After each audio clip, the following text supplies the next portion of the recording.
Dr. R.J. Rushdoony, RR 161 CW 183. Accountability. From the Easy Chair, excellent colloquies on various subjects.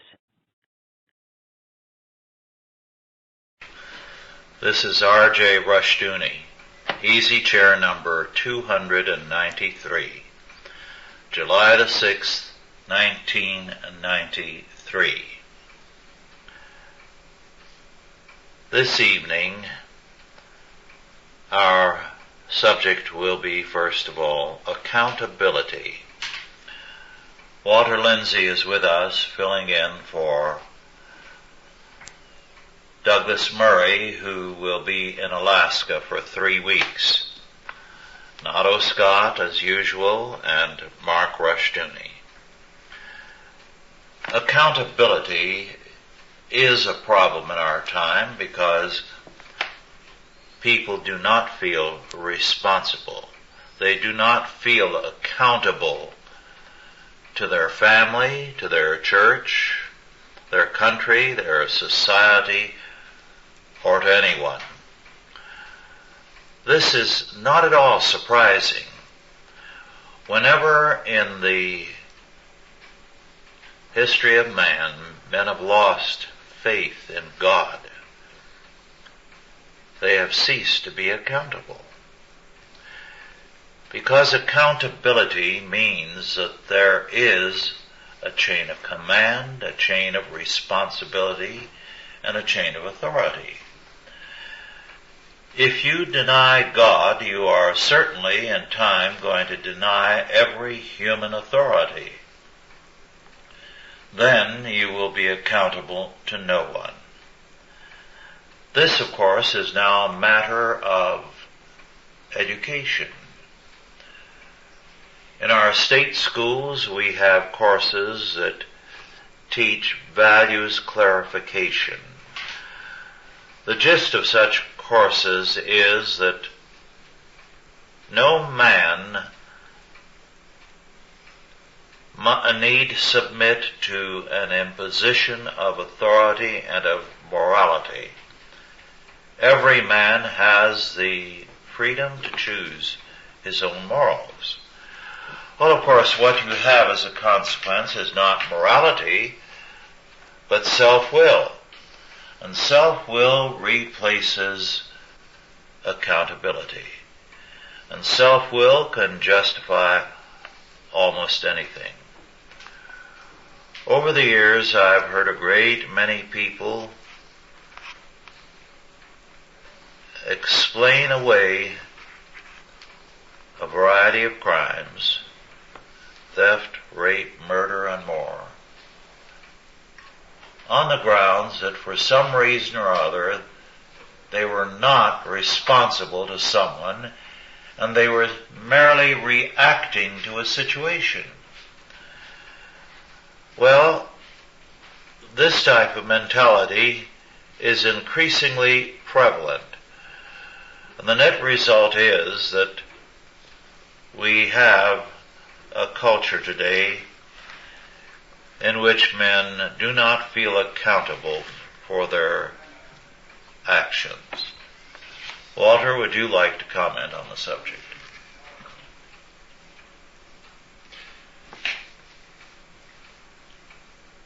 I'll defer this to Otto initially.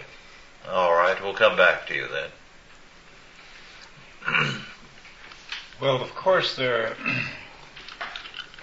is a reason for the evasion of accountability, and that is that this evasion is encouraged by the psychiatrists and by the government and by the sociologists and a great many professionals who argue that people are not really accountable, that their circumstances are responsible, or for that matter, that the government is responsible.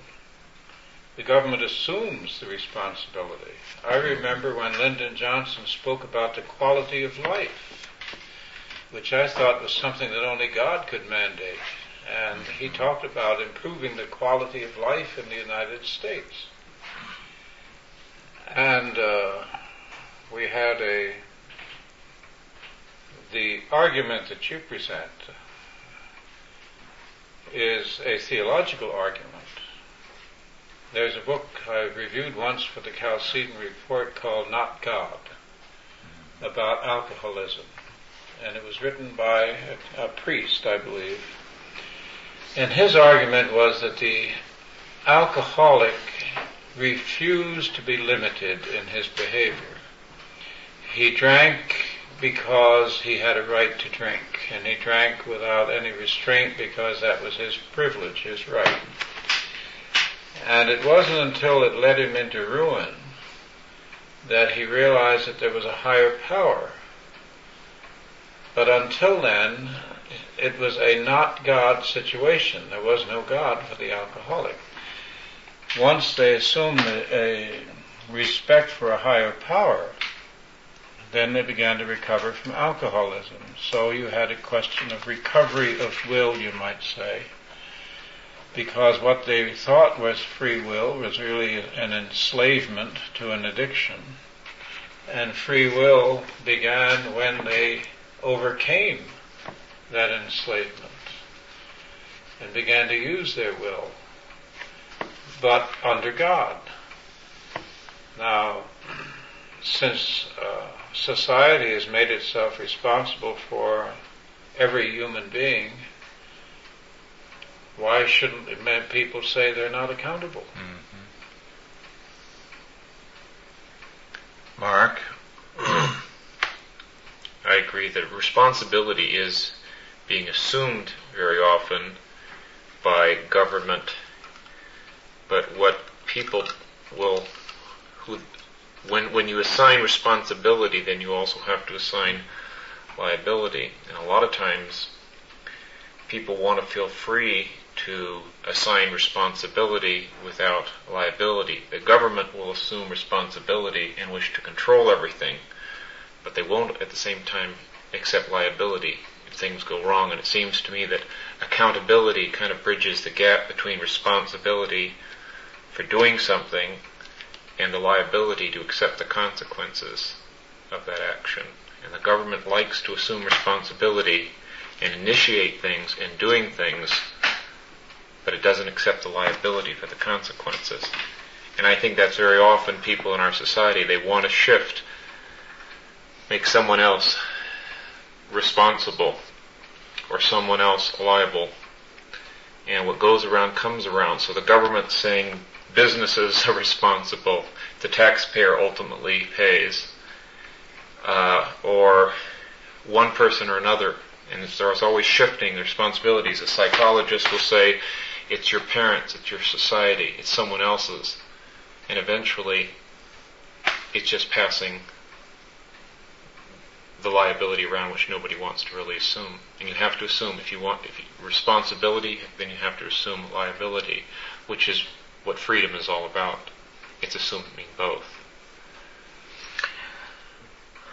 A few minutes before coming, I started to look at today's mail, and I opened the top envelope, and it was the new Lofton letter. Did you get it and see it? Just finished.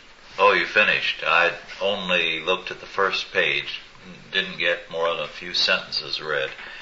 But they were marvelous. John Lofton began the Lofton letter with saying that he had a nightmare, namely that Jesus and the apostles studied psychology at Fuller Theological Seminary. Well, of course, you know what that would mean. Pastoral psychology nowadays has replaced God, the fall of man, the doctrine of sin, accountability, with victimhood.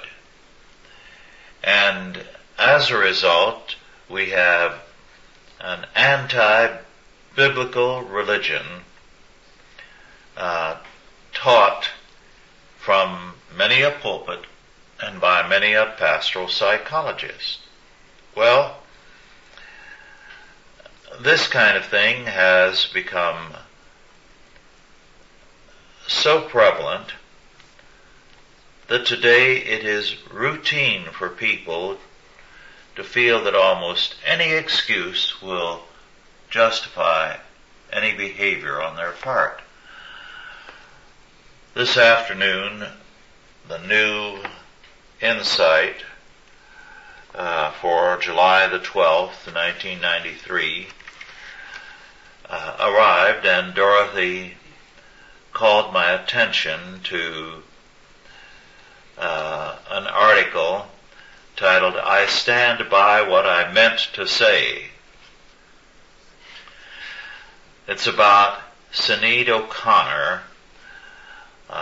What do you call her, a pop singer, or what is she? She's just a singer. She is a singer. Well, at any rate, she is, of course, someone who's never been good at winning friends and influencing people. She gained national attention by ripping up a picture of Pope John Paul II on Saturday Night Live. Well, she says that her goal is she just wants to be loved. And she has written a 106-line poem published in a number of Irish papers, which opens with a line, "My name is Sinead O'Connor. I'm learning to love myself. I know I've been angry, but I'm full of love, really. And she does not deserve," she says, "to be treated like dirt. I deserve to be listened to. I am a member of the human race." She goes on to say her biggest problem is the great affliction of the 90s, known as low self-esteem. If only I can love myself. If only I can fight off the voices of my parents and gather a sense of self-esteem. Here's how you could help. Stop hurting me, please, saying mean things about me. Of course, she can say nasty things about everybody, but she wants to have only sweetness and light directed towards her. And what is her justification? I am a member of the human race. No sense of accountability for anything she has ever said or done. Just a feeling that people owe her love. Now, the theological premise of this is, if a man does not accept God as God, it is because after Adam, they have submitted to the tempter's plan to be their own God, determining good and evil for themselves. So, people should be accountable to them. People should love them, and they have no obligation to show any kindliness or thoughtfulness toward anyone else. Now, Sinead O'Connor manifests something that is commonplace. She's put it into better words than most in her poem, but 99 out of 100 people who go to a pastor for counseling are really refusing to be accountable. They want the world to be accountable to them. So their complaints are directed against others. It's not common for people to go and say they have sinned, they want grace to overcome their sin. Years and years and years ago, I recall at a dinner meeting a priest saying he'd never heard anyone confess to being stingy. He'd heard a great many confessions, but never that. Well, I think if he were still alive today, and he was an old man, and this was the 60s, when he made this comment, he would find there are very few people confessing anything nowadays. They're mostly complaining and confessing other people's sins. They're very, very sure the world and the human race is wronging them. It's hard to be accountable to what does not exist.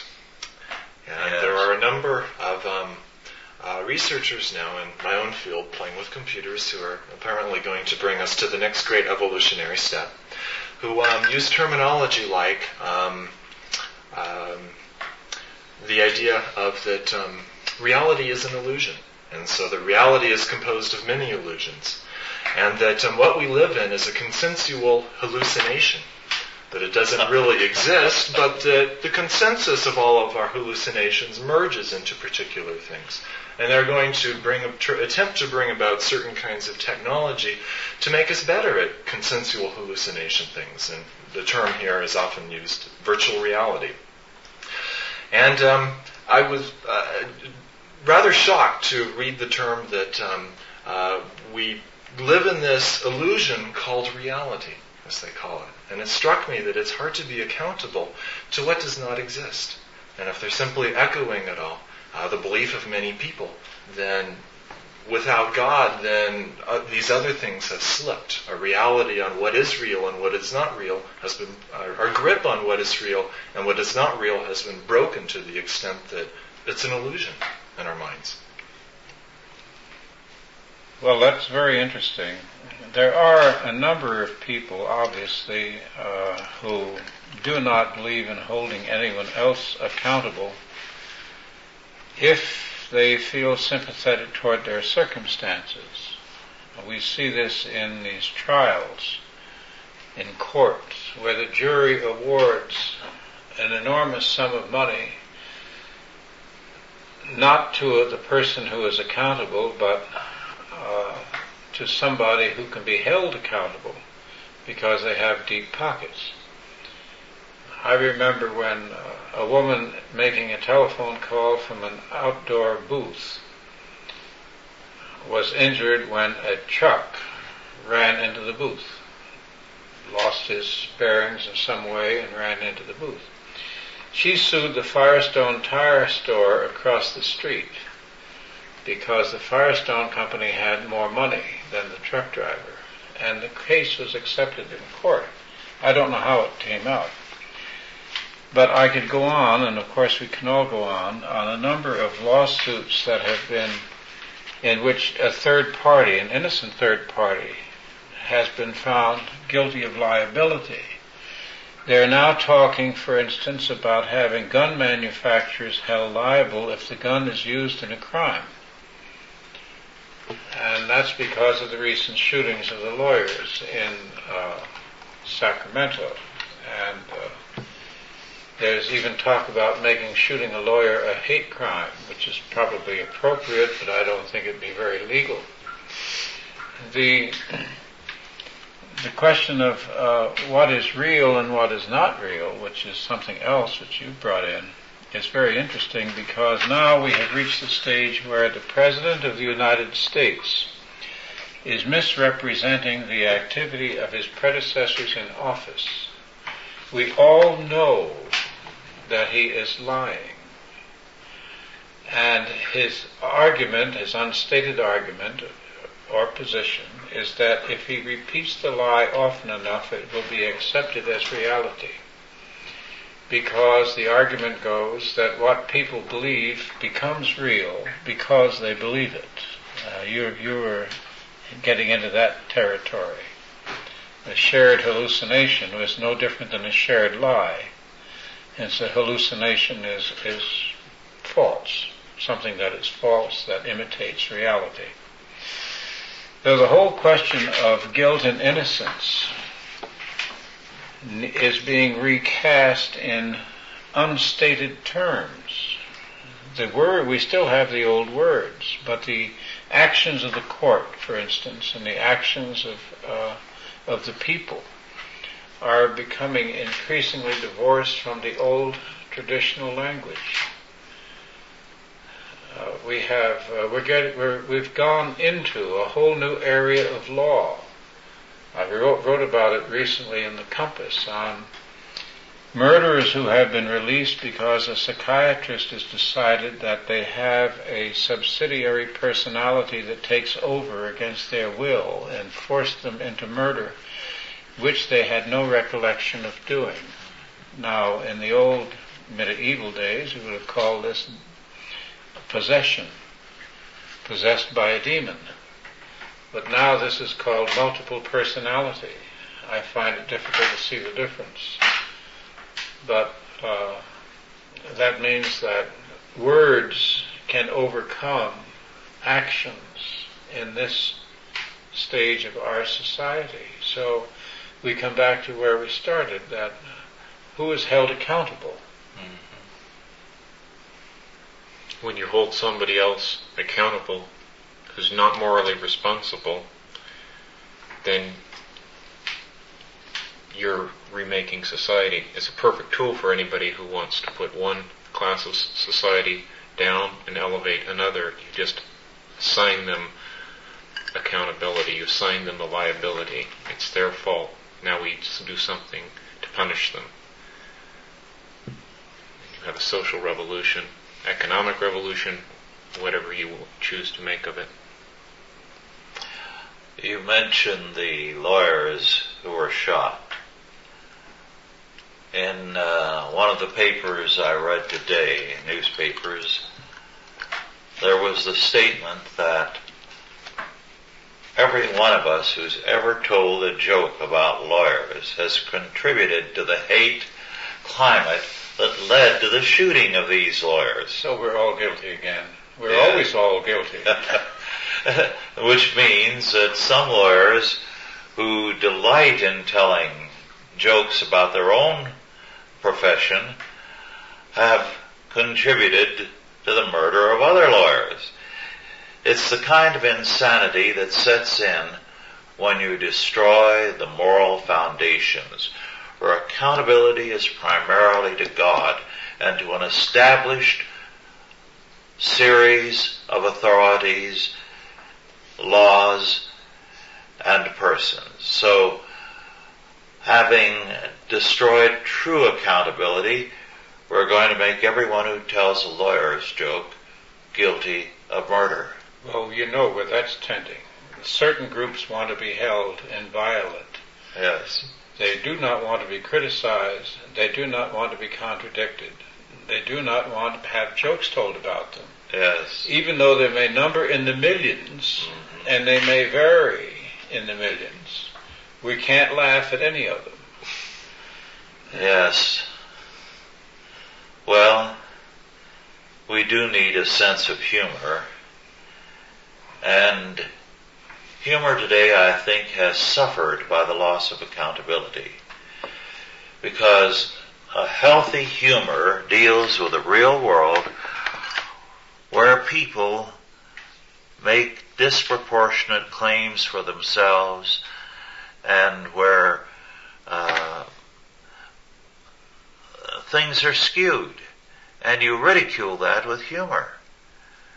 But if you deny any and all authority and all accountability, what can you have to make fun of? Well, this is the reason that Saturday Night Live and others have turned to the church and to Christianity. Because the church and Christianity has a standard of right and wrong. And these people are running out of material to satire because satire in itself is from a moral basis. You make fun of society from a position of morality. But if you make fun of morality, where are you? And this is where Saturday Night Live has reached. I'm amazed that the Irish singer offended the people on Saturday Night Live who have themselves offended everybody in the country, week after week. Mm-hmm. Well, one reason why was that a few prominent entertainers like Frank Sinatra took violent exception to what Sinead O'Connor had done. So they created a kind of civil war within the entertainment world. One of the problems, of course, with a loss of faith and then a loss of accountability is that humor does become warped. It becomes macabre. It becomes evil. Just plain nasty a good deal of the time. And so much of the humor today is nastiness. You've often pointed out, Otto, how humor in the 30s was kindly. But since World War II, it has become more and more hateful and is unpleasant. It's put-downs. Yes. There's nothing really funny about put-down. It's a form of cruelty. Yes. Everyone I've known in the course of my life who's had a sharp, sarcastic tongue has always felt that it entitled them to invulnerability. Mm-hmm. And if you respond in kind, they got very upset. Yes. And this is true of the put-down people. They don't want to be put down in return. So you wind up with a very unpleasant situation all around. Yes, they're very thin-skinned. I've seen that again and again. Sharp-tongued. It's a hate crime. Yes. To use a put-down to the wrong group. Yes. Well, accountability, having been dissolved in our time, is giving way to warfare. Every man's hand is lifted against everyone else. It's a world in which the put down, the venomous retort, the hostility to anyone who is superior is only increasing. And of course, one of the things that de Tocqueville predicted about the United States and the whole world as it moved to an equalitarian society was that in an equalitarian society there would be universal hostility, because there would not be the ability to respect anyone who was superior. And if everybody has to be equal, and it's obvious that the world is not made up of equals, the reaction is going to be to put down everybody who is obviously superior. So we see this from the classroom in a public school on up to the highest levels of society. The demand for equalitarianism means that the superior have to be put down. They have to be dehumanized sometimes. They're hated to such an intense degree. And of course, de Tocqueville saw this as a logical conclusion of the equalitarian temper.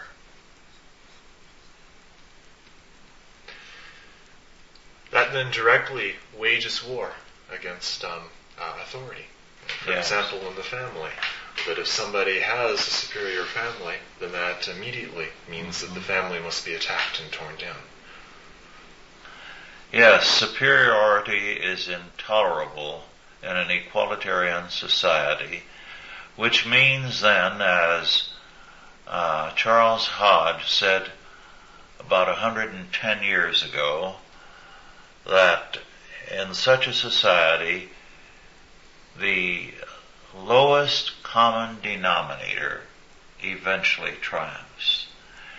And we are moving towards the triumph of the lowest common denominator, not only here but abroad, because this temper now is at work in every continent. Well, I see it in trivial ways that are not really so trivial. An issue arises that the TV decides to notice. Lots of issues the TV doesn't decide to notice. But say some issue comes up, well then we're regaled by what the man in the street thinks. Now, what the man in the street thinks is usually babble. Whatever the latest newspaper has told him to say. But this is paraded as the voice of the people and the opinion of the people, not experts. And heaven help us, the experts that they do produce will never shut up. You can hardly get through 2 or 3 experts in the course of an hour on TV because they go on at great length. They can't tell you succinctly. I'd like to turn to another facet of the subject of accountability, although basically the same, namely that if you remove God from the picture, you destroy accountability. But I want to localize it. If you remove God from the picture, then you destroy accountability in law. Quoting again from Insight magazine for July 12, 1993, page 24, I'd like to read about a crime, and the article is titled, "Justice is Blind." Reading just a portion of this article. Wearing a stocking over his cap, Timothy Anderson walked into a Milwaukee McDonald's in early May and pulled a gun on the restaurant's manager. As Anderson was helping himself to the contents of the cash register, John Hobson, a security guard, ordered him to drop his gun. Anderson turned to point his gun at Hobson, and the guard fired, wounding him. Anderson made it to his car, where he was found a short time later, unconscious, behind the wheel. Anderson, who was convicted in the case, was scheduled to be sentenced in June. Now he is suing Hobson, the security company, and the McDonald's owner for unspecified monetary damages, saying excessive force was used against him.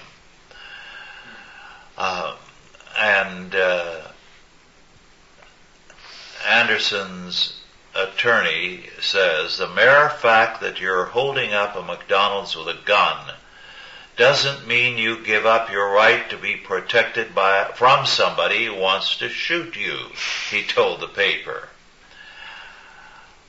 Well, conclusion of the article, actually the wound may not have been all that detrimental to Anderson's career, because the claim is he lost earnings because of the injury. At the end of May, after his release from the hospital and before his conviction, Anderson was charged in another case.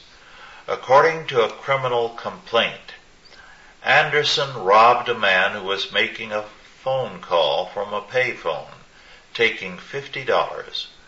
With his crutches in the back seat, the complaint says, he drove up beside the man, pointed a gun at him, and demanded money. Anderson, who pleaded not guilty in that case, faces trial in August. Now, can you imagine that? And yet it is becoming commonplace. Can you imagine the court accepting the case? Yes, that's the horrible part. And it's because there is no real accountability in law any longer. It's been destroyed. So the courts are clogged with cases of this sort. Well, of course, it's our fault in a way to allow men like that to stay on the bench. Yes. There should be cases brought against them or action brought against a judge of that sort on the basis of incompetence and lack of intelligence. Stupidity, in other words. He's not smart enough to be allowed to sit as a judge because he has no common sense to take such a case. And it's just obvious on the face of it.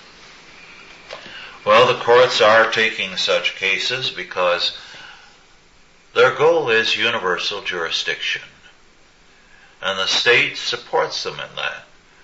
They claim the right to control us from cradle to grave in every aspect of our life. Well, in that case, we're not accountable for anything we do. Yes.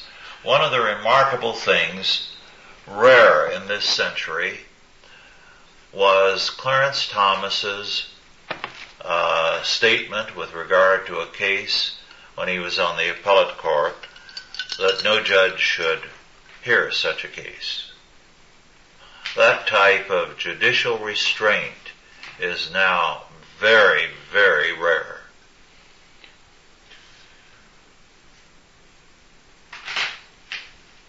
Is it that we have a lack of accountability, or is there accountability but the rules simply constantly migrate and change?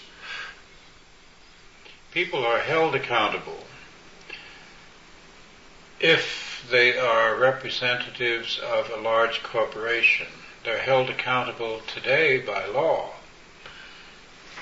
If, for instance, the Valdez had run upon a reef today and spilled some oil into the bay, the chairman of the board or the CEO, the chief executive officer of Exxon, would be held criminally liable.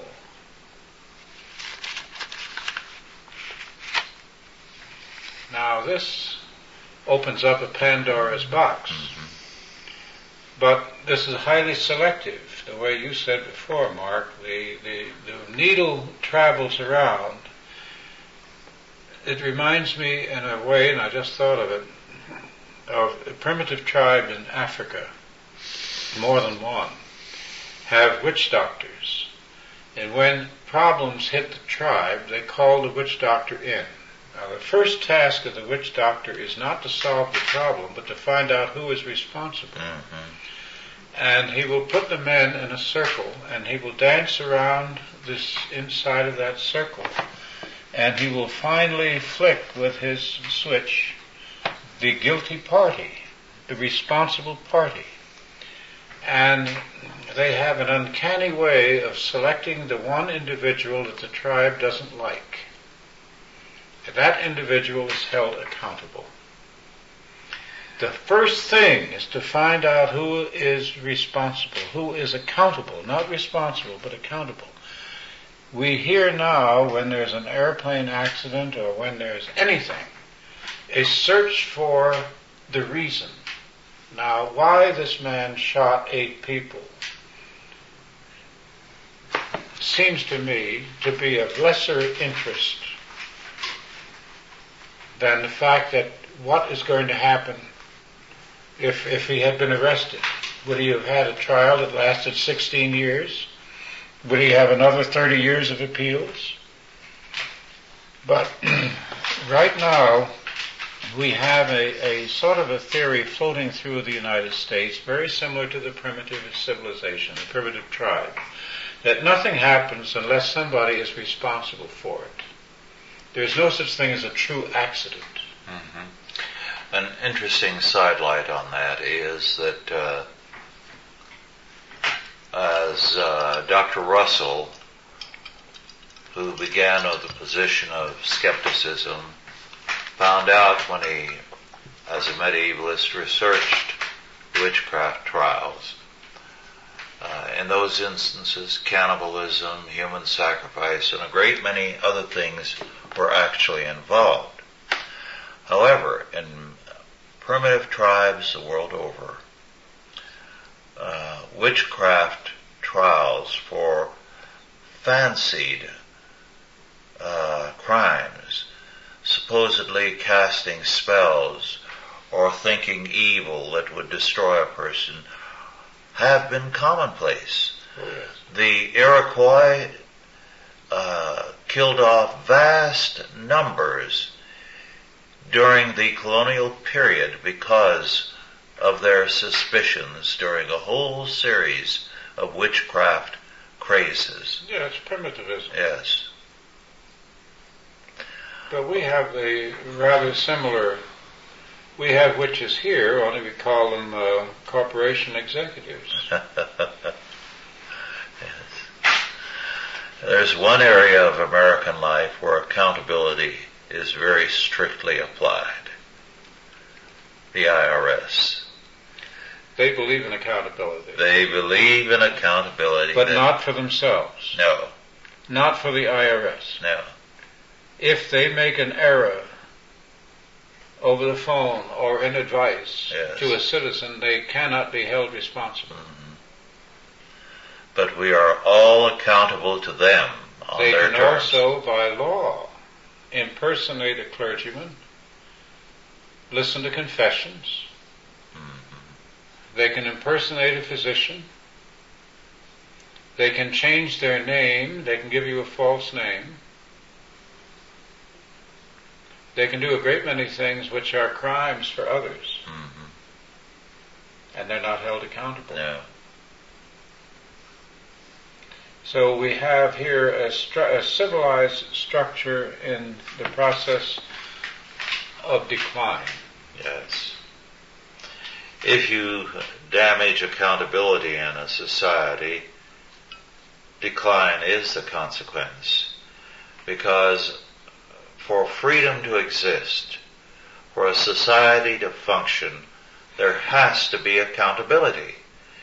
And as we have destroyed it legally, through court decisions, through false psychologies, through false preaching, we have destroyed freedom, we have destroyed responsibility, we have destroyed everything that made our society once truly a good and essentially godly one. Well, of course, you're talking about the destruction of truth and the idea of truth. And truth, what is truth, said Pilate. Truth is relative according to a great many people.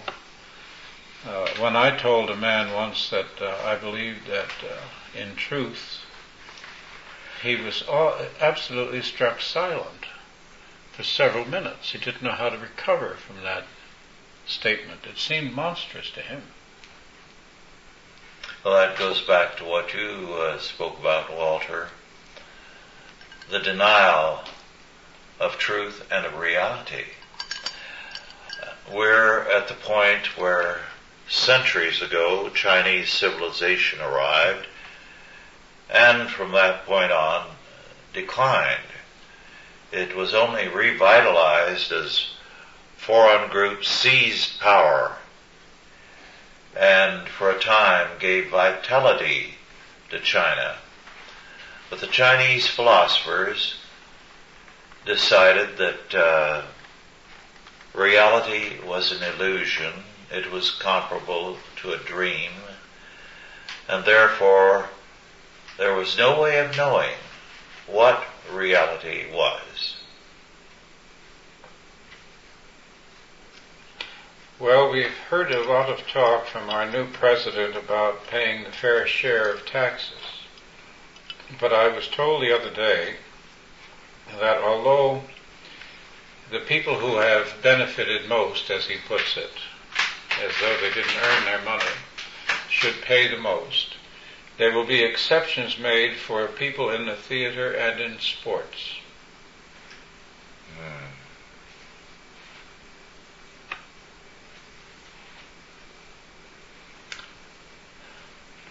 There will be limits, though, on what corporations can pay chief executives. Mm-hmm. But no limits on people in theaters, in the theater and in sports. The rationale is that they're peak earning period is a short one. However, in the business world, it's a short one also. Well, it quite frequently. It takes generally 30 years to get to the top. It never takes less than 15 or so, even now. And position at the top generally is not too long. 7 years is considered a very long time. In fact, there's some argument now that a man is worn out at 7 years at the top, not because of the task, but because of the pressure of the task.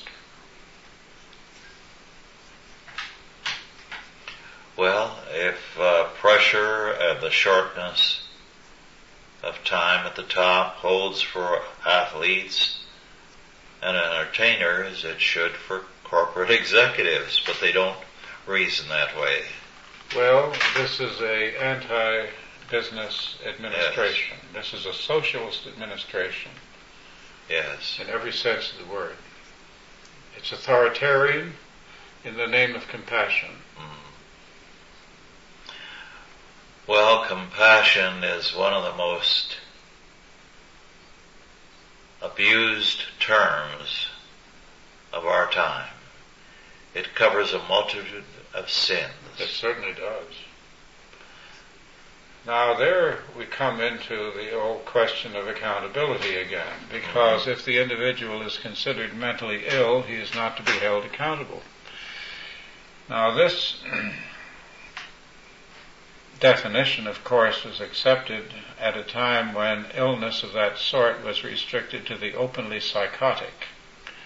But when it moves into the neurotic, or when it moves into total fantasy, as it does in the instance, let's say, I recently received a letter from a Mrs. Harrington in San Jose, California, as a result of a Compass essay on witchcraft today. She wrote, she is a mother of 12 children, all grown, and she wrote that one of her daughters has gone to a therapist who has restored her memory of being sexually abused and used in satanic rituals when she was a child. And this was brought back to her mind by the therapist, and her daughter is now running up and down the state talking to church groups, trying to raise the money to sue her parents for these atrocities. And I wrote back that I would advise them to put some detectives on the therapist's background and see how many such cases he has managed to discover amongst his patients and so forth, and take a good look at that therapist as a matter of defense, because this, of course, sounds like what the French call the author of the crime. Mm-hmm. Now, here we have moved into an area, I would say, of new crimes. Yes. Now, there is a judge who has already ruled in one such case, which he accepted in his court, that the statute of limitations should only apply from the time she recovered her memory. I'm familiar with that case, and it is so flagrantly bad that neither the social workers nor the district attorney would accept it. That is why she wants to sue on her own. Given the fact that district attorneys and social workers have been notoriously eager to involve themselves in cases which undermine the authority of the family, the reluctance in this case indicates how very, very bad a case that exists. The idea that people have buried memories, of course, is itself something of recent manufacture. The idea that you can undergo something that horrible and then forget it or suppress it. And only a psychiatrist can help you to recover it, is a totally unproven one. There is no evidence for it. Well, they are holding some parents accountable. Yes. Cases have been, juries have brought in judgments against them. In most of these instances, the parents have some money. Because of course you can't sue people who don't have any money. All you get is the satisfaction of making them miserable. You've got to be paid for your effort. And it really falls into another category, the memory category, but I really bring it up because this woman is being held accountable for a fantasy, yes, for a nightmare that her daughter had, which sent her to the psychiatrist in the first place. Well, there is a false memory syndrome organization of the parents who are falsely accused of such crimes. Yes, but to me, it's the idea that they're being held accountable that is at issue. That's right. At this point. In other words, it's a false concept of accountability, and that's what happens when you remove accountability to God. You create all kinds of false accountabilities, which are psychiatric or socialist in origin, which are really a hostility to authority, because most, if not 99% or 100% of these false memory syndrome cases involve parents who are strong Christians and who are a better than average success economically. So it strikes at an element of leadership in our society. Just as the great malefactors, according to television and the movies, are businessmen. They are the scoundrels, the thieves, the exploiters of humanity. It's interesting in that respect that there's a new movie out called The Firm, in which all the lawyers in the firm are supposed to be criminals, really. How this fits with the idea of a hate crime against lawyers and the shooting in Sacramento, I don't know, but I'm sure somebody will put it together one of these days. But going back to the accountability, false accountability and so forth, in these instances, and also in instances of murder and various sex crimes and whatnot, the psychiatrist is the one who decides who is accountable and who isn't accountable. And the judges have allowed the psychiatric opinion to prevail. Yes. Even to the extent where a young woman, which was the case I believe recently, who remembered hundreds of occurrences of rape from her father from the time she was young, and so much so that her father had to pay her $400,000, I believe it was. The rapes continued until the time she was 16. Yet, even when 16, she forgot them to that such absurd lengths. It's unimaginable. You would think they could never forget that many rapes. But supposedly they do, and bury it until the psychiatrist uncovers it. Well, the psychiatrist is the judge. And I was very surprised when I looked into the definitions of insanity that are being applied in the California courts. I received a letter of protest from a psychiatrist about it. He's attached to the State Department, and it was a fairly good letter. He said, first of all, I had used a very small number of instances, and that they were not representative of psychiatry as a whole. And also I had credited Freud, and he said all psychiatrists are not Freudians. In fact, today most psychiatrists are not. But of course without Freud they wouldn't be in business, which is another matter. Mm-hmm. But the thing that really struck me was that the jurors, the judges, had listened to the most outrageous psychiatric interpretations without protest, and were willing to find a person who had murdered somebody in public innocent.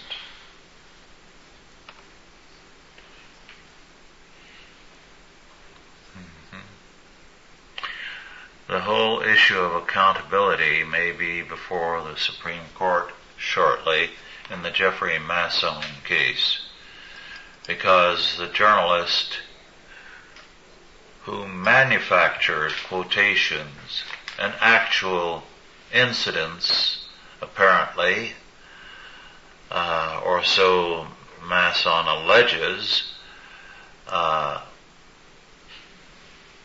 that case will be heard by the Supreme Court. Up until now, the attitude of the magazine and the media generally is that there should be a license granted to them to set forth what the person meant, whether he said it or not. So hopefully, if this case does result in a victory for Jeffrey Masson, there will be some return to accountability in the media. Well, the New Yorker was let off the hook because they claimed that the writer was really under contract and was not an employee. And therefore, as a contractor, an independent contractor, the magazine could not be held responsible for what the writer wrote. And that was approved by the court. So that meant that the deep pockets immediately vanished, because Masson, of course, wanted to collect the money from the New Yorker. Now, of course, the writer did make up the quotations, and you're not supposed to make up quotations. And every writer knows that. So her defense is pretty feeble. There is, however, some talk of a second trial, which means that the whole case may go on like Jarndyce and Dickens until all the individuals are dead and buried. It's one of those peculiar cases in which one's sympathy is not with anyone involved, either the plaintiff nor the defendant. But I must say that Masson has a right to sue, because to be unjustly quoted is an absolute intellectual crime, and it comes under the category of slander. I don't understand why he didn't sue for slander. Well, I read both the books written about the matter, and it was startling to see how accountability as a concept has eroded. Mm-hmm. She was defended by many. Yes. She made up the quotes. And immediately a whole bunch of writers appeared who had been making up not only what people said, or presumed to have said, but what they thought. Wasn't her husband the editor? Her husband was her editor. Oh. They have contract editors. Mm-hmm. Everything that the New Yorker did in terms of the writing aside was on contract. Nobody was an employee, everybody was a contract. And I tried for a long time to be one of those contracted writers and never succeeded. Mm-hmm. You're too good for them. Well, I don't know. It just seemed like a soft berth. All you had to write was 2 or 3 articles a year. God has decided long ago that such ease is not for me. Well, our time is nearly up. Is there a last word that any of you have that you'd like to get in? Just that it seems dangerous to live in a society with such strange concepts of accountability, since the gun can be turned. It's like having a loose cannon or a machine gun in a lawyer's office. Mm-hmm. It's easy to be in the wrong place at the wrong time. Well, the ultimate accountability is the judgment seat of God. And if you put it in that perspective, then we know we all have to assume responsibility for our actions.